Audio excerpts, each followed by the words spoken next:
आप सभी को नमस्कार साथियों, मैं शाश्वत मिश्रा। जैसा कि आप सभी देख रहे हैं कि इस वक्त मैं जो बड़ी हस्तियां हैं मऊ जिले में, मैं उनको दिखाने का प्रयास करता रहता हूं और हमेशा सोचता हूं कि आप सभी के बीच एक अलग लोगों से मिलाऊं और एक अच्छी बात और एक अच्छे सोच को मैं आप सभी से परिचित करवाऊं। तो जब हमारे मऊ जिले में बात होती है युवाओं की, जो आजकल के नए नए युवा नेता निकल रहे हैं, तो जब भी हम सोचते हैं कि युवा है क्या, युवा नेता कहते किसको हैं, तो सबसे पहले बात आती है तो विजय राजभर जी की। तो आज हम उनके सामने बैठे हुए हैं, उनसे थोड़ा बहुत प्रश्न होंगे और थोड़ी बहुत बातें होंगी। उस बातों के बीच हम आपको ये बताने का प्रयास करेंगे कि युवा नेता होता क्या है, नेता कहते किसको हैं और नेता की क्या छवि होनी चाहिए समाज के बीच, और समाज जो है किस प्रकार का नेता देखना चाहता है। तो ये थोड़े बहुत प्रश्न होंगे।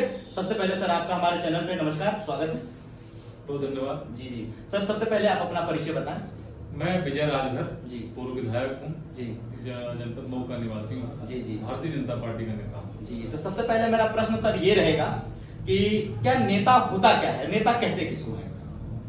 मेरी समझ से जो मैंने पढ़ा है, जो मेरा अध्ययन है, भारतीय जनता पार्टी का कार्यकर्ता होने के नाते जी जी नेता जो जनता की समस्याओं को जानता हो जी और नेतृत्व करने की जिसके अंदर क्षमता हो। जी जैसे आज के दौर में हम सभी माननीय देश के यशस्वी प्रधानमंत्री मोदी जी को नेता मानते हैं। जी एक उनके आवाज पे पूरी देश की 125 करोड़ की आबादी है। जी एक आवाज पे उनके किसी भी आह्वान पे जनता खड़ी रहती है। जी। उनको हम सभी अपना नेता मानते हैं। तो जैसा कि आप सभी ने देखा कि मैंने पहला प्रश्न जो पूछा था कि नेता कहते किसको है, नेता क्या होता है। सर जहां तक मैंने पहले ही बताया कि युवाओं की जब बात आती है तो सबसे पहले विजय राजभर को ही क्यों याद किया जाता है। आखिर क्या है विजय राज, जो कि विजय के बाद भी वो राजभर के ना जगह रह के पूरे इस मऊ जिले में ये इस घोषी सभा में जो है कि राज करने का काम कर रहे हैं। और विजय राजभर यही नहीं बल्कि पूरे उत्तर प्रदेश में बड़ा ही प्रसिद्ध है। और ये नाम आखिर कैसे आया, क्यों आया, थोड़ा हमारे दर्शकों को यदि आप बताना चाहें।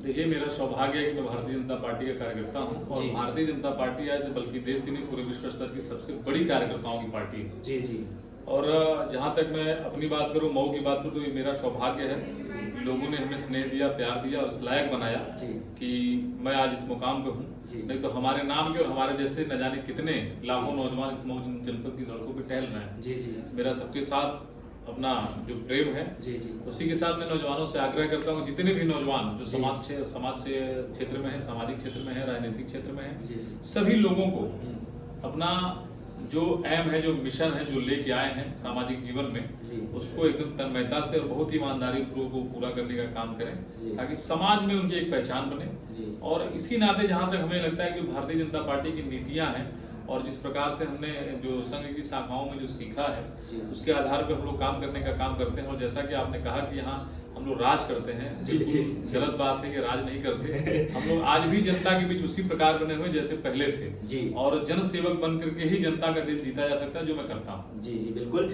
तो जैसा कि आपसे मैं अगला प्रश्न की तरफ चलता हूँ कि जैसा कि आप सभी जानते हैं कि आजकल की सभी नेताजी लोग, जो वो नेता की बात कर रहा हूँ जो सिर्फ रील में दिखते हैं, रियल में नहीं दिखते हैं, तो उनके विषय में आप क्या कहना चाहेंगे?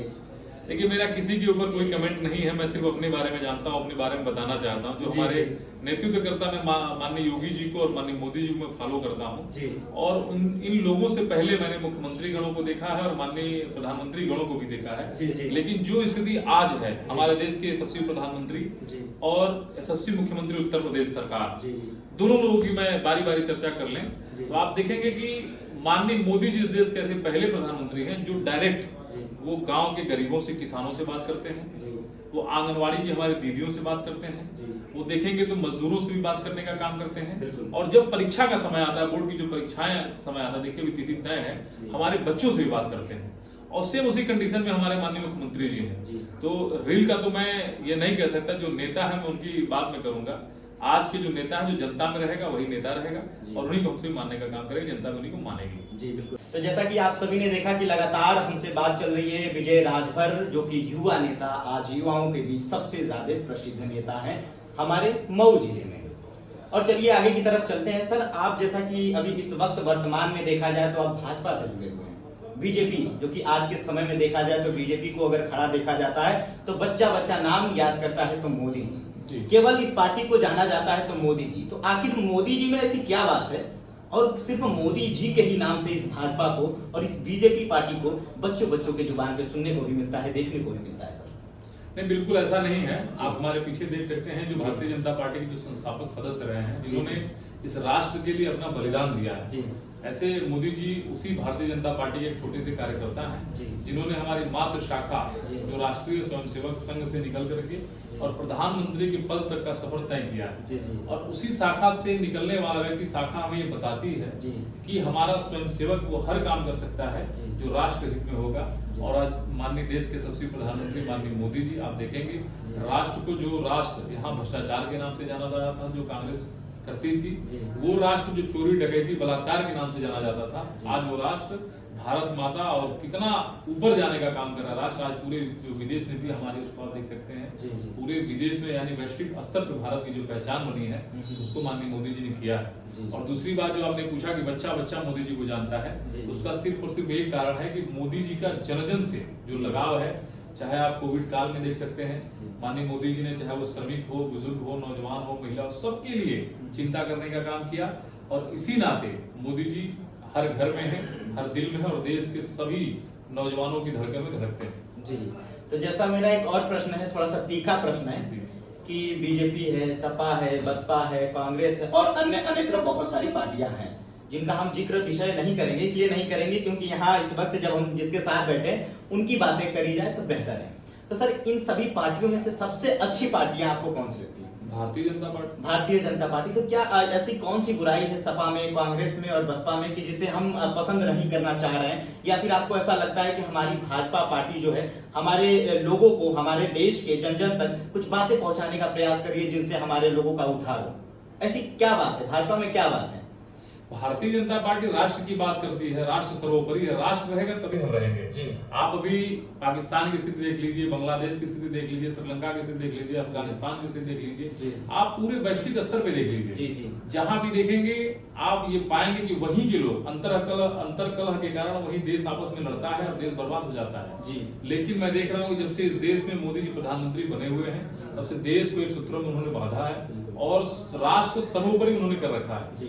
और इसमें रहने वाली जो जनता है, चाहे वो किसी भी जाति की हो, चाहे किसी धर्म की हो, जी। उनकी रक्षा और सुरक्षा की भी जिम्मेदारी हमारे देश के यशस्वी प्रधानमंत्री माननीय मोदी जी ने लिया है। जी जी इस नाते उनकी लोकप्रियता बढ़ी है और भारतीय जनता पार्टी का यही मैनिफेस्टो रहा है। जैसा आपने देखा होगा विगत पिछले वर्षों में जी, जी। धारा 370 खत्म करने का काम हमारी भारतीय जनता पार्टी ने किया है। बिल्कुल बिल्कुल। हमारा एक नारा भी हुआ करता था जी। जो हमारे भारतीय जनता पार्टी के संस्थापक सदस्य जी स्वर्गीय श्याम प्रसाद मुखर्जी, डॉक्टर श्याम प्रसाद मुखर्जी जी रहे हैं, जिनका हम लोग नारा देते जहां हुए बलिदान मुखर्जी वो कश्मीर हमारा है। उनको कांग्रेस पार्टी ने वहां कश्मीर की जेलों में बंद करके मारने का काम किया।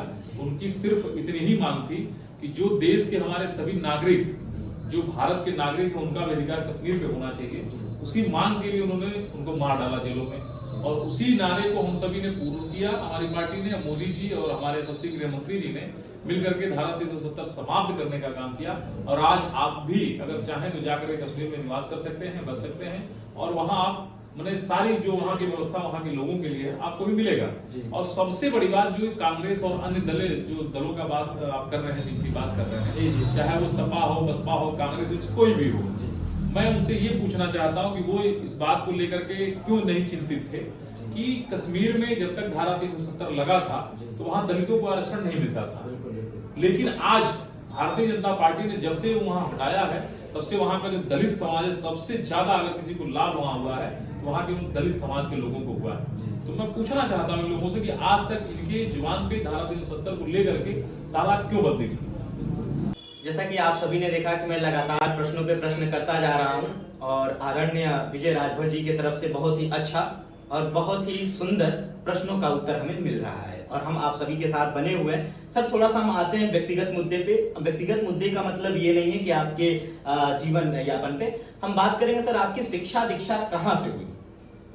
हमारी शिक्षा दीक्षा, जितनी भी शिक्षा दीक्षा देख रहे हैं, हमारी पूरी शिक्षा दीक्षा मऊ जनपद से हुई है। जी। यही जीवराम इंटर कॉलेज से हुई है। उसके पहले प्राइमरी पाठशाला यही रेलवे स्टेशन के बगल में था, उससे हुई है। जी जी।